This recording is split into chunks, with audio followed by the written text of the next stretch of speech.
Considering how many guys I've had asking about dating in the Philippines, I'm getting ready to go on a date tonight, so I figure while I'm on my way, we can talk about it. I'm not a big fan of the dating apps in general. I'm more of like a meet in person and ask them out in person, which is difficult because it's like very non-confrontational throughout all of Asia, not just the Philippines.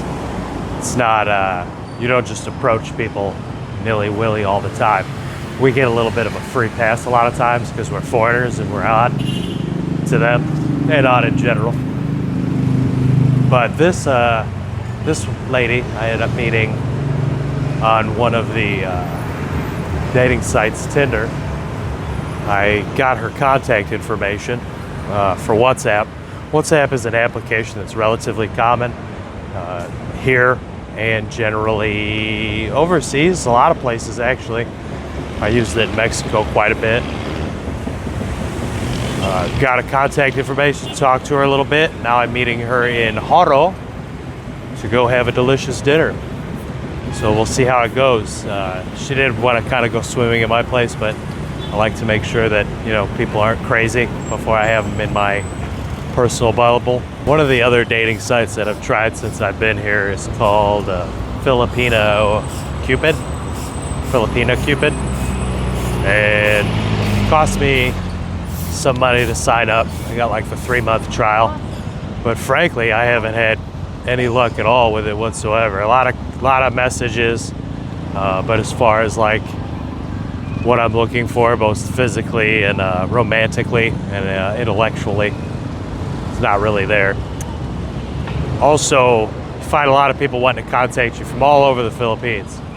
So if you're the guy who likes to take chances and pay a lot of money to have women come visit you, or you like messaging a lot prior to meeting, that might be an option for you. But for me, I don't like being on the telephone texting.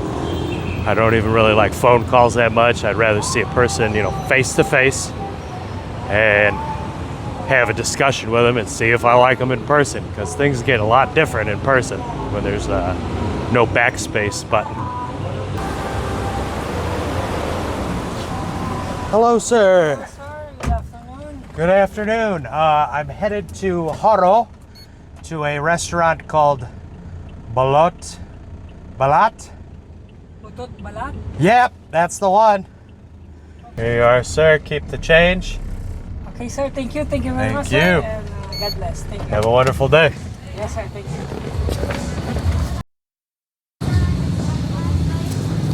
All right, so I'm here at this very fancy restaurant.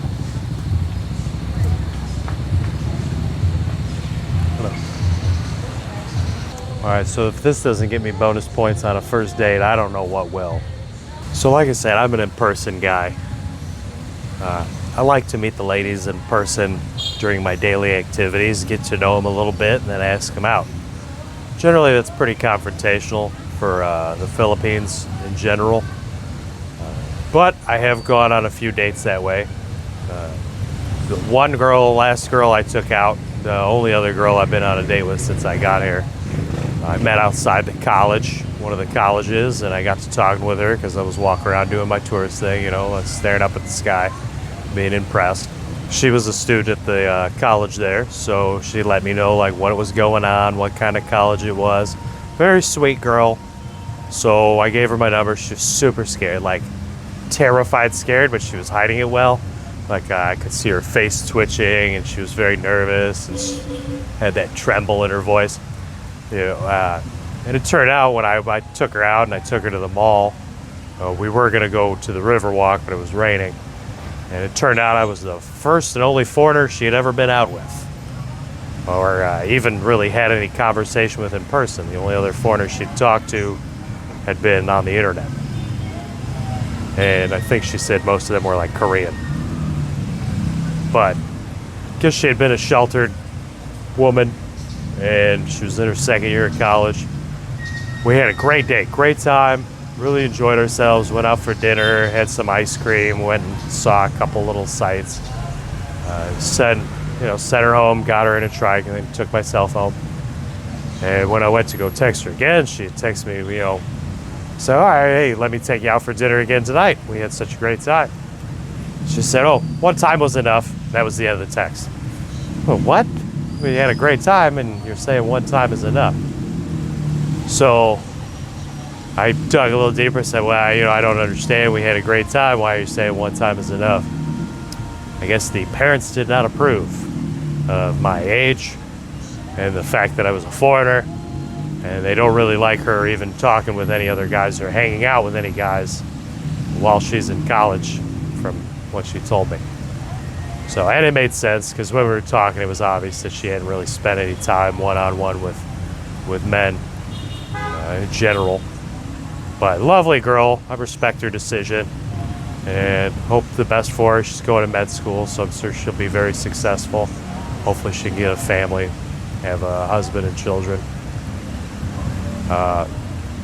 Another date I went on here in the Philippines, and like I said, it hadn't been many. It's like literally this is the third one since I've been here, but I wasn't looking for my first 3 months. Was girl I met, was hanging out with a bunch of other foreigners, and I had left where we were all hanging out at, and I don't have my own transportation. Everyone else had their own motorbikes. They had their own motorbikes or cars or trucks. Me, I always take public transportation. So while I was waiting on a trike, I saw her waiting, and I asked her where she was going. She said Dumaguete. We were in Dallin. And I said, all right, this is perfect, because generally I get on, and they're going to want 300, 400 peso, some silly amount. But I just followed her, and it was 25 peso. So great deal. So I was very thankful that I got to kind of hitch a ride with her ride, so I didn't get taken advantage of it all. So I very nervously, because it was the first woman I'd asked out in many, many months, I asked her for a number. Well, I asked her if she was single, and then asked for a number, and texted a little bit back and forth, and I guess she got nervous and quit talking to me. Texted a little bit back and forth. She got nervous again, quit talking to me. And then she started talking to me again. I let her know. I was like, hey, just keep disappearing. What's the point in even getting my number? And I think I made it pretty clear. And then I let her know, like, hey, I've been trying to talk to you for like a month now. I'm leaving. I'm going to Bacolod and then Iloilo. So if we're going to hang out, we're hanging out. So we went out. We went dancing for like an hour or two. She brought her girlfriend with. The second time we had dinner, did some karaoke in one of these little private rooms, had some ice cream. Really great time, really great date. She's a wonderful woman too. But, then I left. So my dating experience has not been that plentiful here in the Philippines. I did have some romantic interests in Thailand. Generally, I know that when you take these women out to restaurants, you've got to go to a place where there's local options. If you take them to a Western style food place, they're not going to have a great time. Take them someplace where they can eat something that's native to them, but maybe they have something that, unless you want to be exploratory on your date, they maybe have something for you too. You got to meet them both worlds or meet them completely on their ground, and then you'll be all right. So one of my habits is I always get places early. And as far as I know, the Philippines, that's not a thing. You don't get places early. In fact, expect everyone to be late. But I wanted to make sure I got to talk with you guys for a little bit, get settled in my location before she showed up.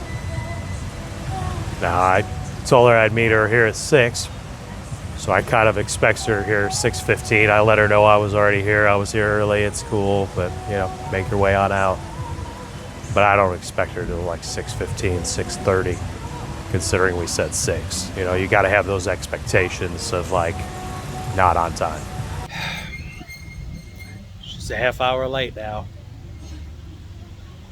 I guess when we agreed to meet at 6, she didn't think she would have to leave her place until after 6. 45 minutes late now. Every minute that goes by, I'm getting more and more agitated. So we just got done texting a little bit. I'm very personally having a very hard time hiding my disdain for being left to wait for an hour. So that was actually 2 months ago when I first filmed that, but I wanted to make sure that I was getting an accurate representation of what it's like to date here in the Philippines prior to releasing a video. And I'll tell you what, I was rather furious with the time issue that I had during that date. The day went well. Leave that to your imagination. But I was livid. And actually here just recently, I had another situation where the individual was several hours behind, still had errands to run. It was not going to happen that day. So one thing to keep in mind from this particular video that I want to instill in you is be patient. Your time, your desire to have very strict time constraints doesn't work over here. It's not a thing. And while many will tell you that, oh, that's not true while you're here, many Filipinos will say, oh, no, we're good on time. But when it comes to the actual practice, my new theory is that whatever time you say that you'll meet, they'll leave their home about 15 minutes after that. Something to be aware of while you're out here, and, you know, be calm, be understanding, be awesome. Hey kid, don't ever let them get inside your head. They'll tell you what to do in life instead of everything you know that you could get. Don't let them guide your life towards regret. I'll fight for what I love with every breath.